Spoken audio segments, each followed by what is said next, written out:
Hi everyone, my name is Edison Matty. This is John. We're from Plan Manager Assist, and today I thought I'd bring John along to help us understand a few things that have been going on out there in terms of PACE and the proposed changes. So, what better expert do we have than John? Welcome, John. Thanks, Edison. Welcome. So I thought we'd sort of launch into PACE. There's been a few chatters around and what's been going on, and I guess what do we actually know about this proposed change?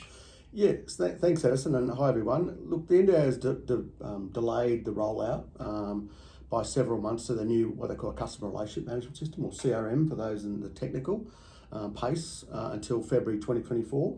But what they will do is they're going to do a slow transition between now and then. It was originally going live in September this year. They've put it back till the end of October. There's been a number of trials going on in Tasmania for quite a while now. They haven't gone as well as they probably could have, and participants and providers and those involved have raised some quite serious concerns about the system, and hence the stage rollout and delay to the implementation. I see.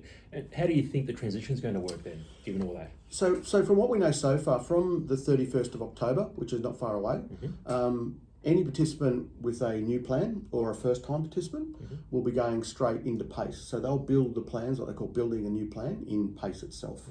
So anyone with a new plan itself. Any existing participant from the 31st of October that has a change of circumstance or has a plan review and ends up with a new plan, not an extended plan, will automatically go into PACE. So they'll transition into PACE.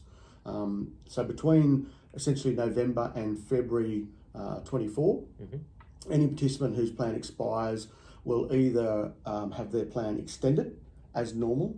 That will stay in the current system, so there'll be no changes there. But if there is a change required, there's been a change of circumstance, more funding's been required, so there'll be a new plan, well then you go into PACE, essentially. From the end of February, all plans that are expiring will progressively transition into the PACE system. Now that I think will take some time, but that's what they're looking at now. Not a big bang approach, which I think was a good decision to not do that. But I think the slow transition will be better for a lot of people. Now, I'm also hearing, and from what I've read as well, that there's a few key changes to the categories and the support types. What can you tell us about that? Yeah, look, there was some rumours a couple of years ago that they were going to simplify things. That would have been great. Less categories, less support items and things like that. That unfortunately hasn't happened. They've gone the other way. So support types now, there's 4 instead of 3. So you've got core, capacity building and capital as usual, but you have reoccurring. And we'll talk about these more in future sessions, but there's more there. Also, the support categories have gone from 15 to 21. Okay. Don't ask me why they've done this, but they've done it. They've carved a few things out. The new ones are called home and living, behaviour support, assistive technology repairs and rentals. So they actually wanted to isolate that from assistive technology itself. Specialist disability accommodation, specifically. Transport reoccurring. I'm not sure how they're different from the old one, but we'll provide more information on that as we go.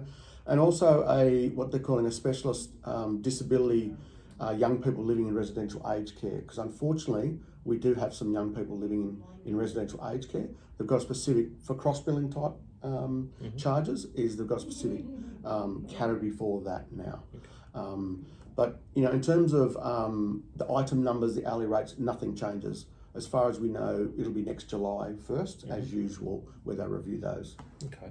So with all that into consideration, is there any impact to our current Plan Manager Assist participants? What's that impact for those guys? Yeah, well, PMA has been PACE ready for months. Okay. Yeah, we're ready to go because we're API connected. Nice. There's no impact to our participants, and our participants don't need to do anything. Even in a new plan, you'll approach it the way you do now. So there'll be absolutely no impact. Your invoices will be processed as usual. There will be no delay. For those who have plan managers, non-PMA participants, who have plan managers that are not API connected, so using any other system that doesn't upload, you're basically looking at a delay between 10 to 14 days before your invoice gets paid. Wow. So it's going to be really difficult for a lot of plan managers, including some of the bigger ones that aren't API connected. They've got their own in-house systems. They're going to find it very difficult.